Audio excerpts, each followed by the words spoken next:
ल ल ल नभन्दै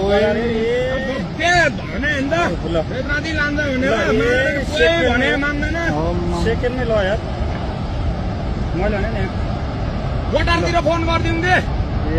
फोन गरौँ है अनिललाई फोन हान्न फोन मेरो बिहानै सिट्यो भने पैसा छैन सिट्यो ल अहिले ल अहिले खोल तुरन्तै माथि उक्ले यार ल यो त कति मान्छे ल यार कति मान्छे मऱ्यो होला है कतिका अब जम्मै मान्छे घरमा चुप्लाएर बस्यो अनि बेकारी जम्मै डुबिसक्यो यहाँ अनि ओइ अनिललाई फोन गर्न आइदियो फोन गरे भने फोनमा आइपुग्दैन चलो अनिल कहाँ तँ कहाँ काठमाडौँ भाग भन्छु